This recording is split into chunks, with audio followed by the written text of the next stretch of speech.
Dari Dita, dari majalah Sindo, pertanyaannya adalah berapa jumlah total dan rincian formasi yang dibuka tahun ini?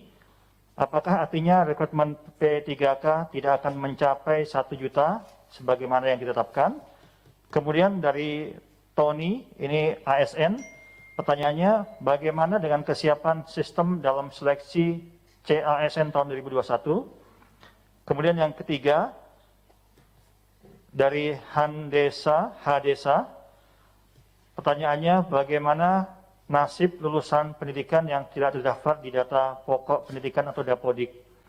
Kemudian yang keempat, dari Siti Nurjana, pertanyaannya, apabila saya lulus P3K guru, setelah itu ada tes CPNS, apakah saya bisa mengikuti tes CPNS tanpa keluar dari P3K? Dan kemudian ada yang kelima, dari Sanjari Kusuma, pertanyaannya untuk formasi P3K apakah terbuka untuk umum, termasuk fresh graduate, ataukah harus honorer dulu di Satker atau instansinya? Dan sebagai informasi untuk Bapak Menteri dan Bapak Deputi, izin menyampaikan bahwa saat ini jumlah yang mengakses konferensi pers kita pada pagi hari ini di akun YouTube kita tercatat ada 3.100 orang yang saat ini sedang mengakses live streaming Kemenpan News Update konferensi pers ini. Untuk itu kami persilakan kepada Bapak Deputi dan Bapak Menteri sekiranya ada penjelasan lebih lanjut. Terima kasih. Yang pertama kepada Mbak Dita, memang target kami tidak bisa lebih ya. Sekarang ada 1.272.000 sekian dari target maksimal 1,3 juta. Nah, memang skala prioritas untuk guru dalam arti rekrutmen P3K. Kalau misalnya sampai last minute tidak ada 1 juta, ya sudah seadanya. Nah, sisanya kita alokasikan untuk tahun anggaran berikutnya 2022. Itu, kami sudah terus minta, karena ini kan kebutuhan yang paling utama ini kan guru.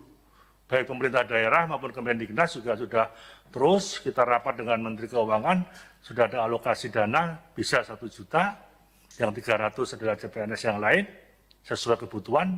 Kalau nggak sampai, ya nanti kita alokasikan untuk tahun depan. Berikutnya Pak Teguh silakan, yang teman-teman di luar dari pers. Baik, terima kasih Pak Menteri. Memang sampai seperti dikatakan oleh Pak Menteri, sampai last minute kami menunggu usulan yang dari daerah yang belum mengusulkan. Dari 30 kemarin yang kita undang untuk melakukan pembahasan mengenai mereka, usulan mereka, ternyata baru 17 yang masuk lagi. Artinya kita sudah optimal pada sampai dengan detik ini sekitar 652.803. Artinya masih ada sisa yang tidak terisi. Saya kira kita harus berjalan terus tanpa harus menunggu waktu, dan tentunya sisanya ini akan kita geser ke tahun 2022 sebagaimana disampaikan oleh Pak Menteri tadi. Kemudian bagaimana kesiapan sistemnya? Saya kira begini, Ibu Pak Tony, kami terus bekerja sama dengan Kementerian dengan BSSN dan BPPT dalam kaitan dengan audit dari sistem ya. Jadi sebelum sistem kita terapkan, kita uji coba dulu, kita audit dulu di mana kelemahan-kelemahannya, keamanannya. Biasanya kalau kita lihat dari sisi BSSN, dilihat dari sisi kelemahannya. Diuji dulu di mana kelemahan-kelemahan itu terletak di situ, nanti kita sempurnakan. Jadi untuk tahun-tahun sebelumnya juga dilakukan seperti itu. Kementerian yang berperan dalam kaitan dengan ini adalah BPPT dan BSSN. Ya, jadi kami terus berkoordinasi dengan mereka. Baik untuk sistem yang digunakan di Kementerian Pendidikan dan Kebudayaan maupun sistem yang digunakan di Kementerian di BKN. Itu kira-kira.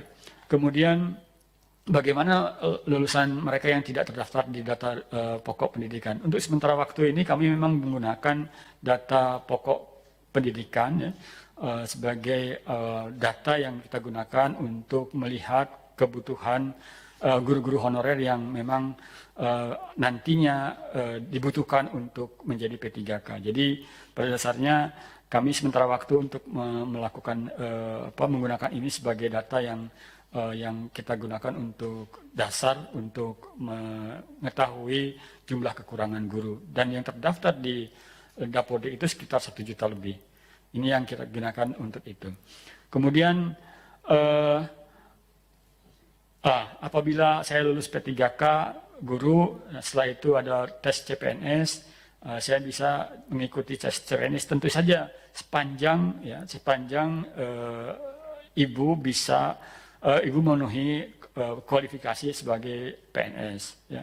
Bisa saja, tapi jangan dulu keluar sebagai P3K, ya. Ikut dulu tes CPNS, begitu selesai semuanya, begitu diterima PNS, maka silahkan beralih gitu. Jadi jangan dulu diputus dulu kontraknya.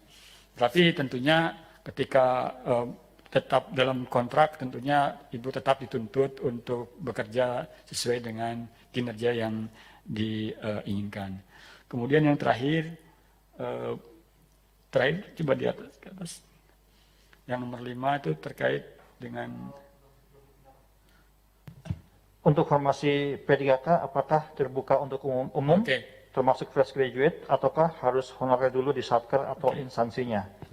Mungkin ada tambahan lagi Pak, yang ke-6 Pak, ini baru masuk, apakah setelah mendaftar dari Yondri Immanuel, pertanyaannya, apakah setelah mendaftar sekolah kedinasan juga bisa mendaftar CPNS?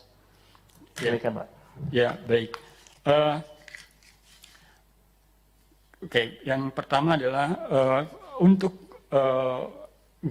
guru, untuk formasi guru P3K itu saya kira pendaftaran di luar mereka yang tidak terdaftar di data Dapodik itu tidak diterima. Artinya khusus untuk mereka yang terdaftar di data Dapodik. Ya, itu yang saya kira yang dilakukan untuk P3K. Tetapi P3K juga di luar guru ini juga dibuka untuk jabatan-jabatan lain. Ada sekitar 70.000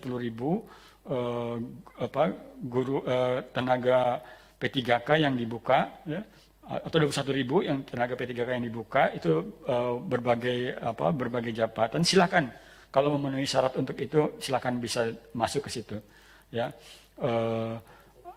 untuk ini masih satu lagi barangkali. Ya, kalau untuk sekolah kedinasan tentunya ini adalah lulusan SMA gitu, lulusan SMA. Jadi saat ini memang di tingkat di CPNS, untuk CPNS itu kita batasi untuk lulusan SMA. Jadi saya kira kalaupun ada itu saya kira tidak terlalu banyak gitu ya, sehingga kalau mendaftar di sekolah kedinasan saya kira lebih baik fokus ke sana dulu. Saya kira demikian Pak. Terima kasih. Baik, terima kasih Bapak Teguh atas penjelasannya. Baiklah Bapak Ibu, rekan-rekan pemirsa, rekan-rekan ASN dan rekan-rekan media dimanapun berada, demikianlah penjelasan dari Kementerian Pan-RB mengenai pengadaan CASN tahun 2021. Demikian kami ucapkan terima kasih, dan selanjutnya kita bisa sudahi. Maaf, ada tambahan dari Bapak Menteri, kami persilakan Bapak. Yang pertama, mohon teman-teman media dan teman-teman calon CPNS untuk bisa sharing bahwa hati-hati terhadap siapapun, perorangan, kelompok mengatasnamakan siapa yang sifatnya calo. Ini prosesnya terbuka. Sistemnya juga tidak ada peluang apapun untuk adanya KKN.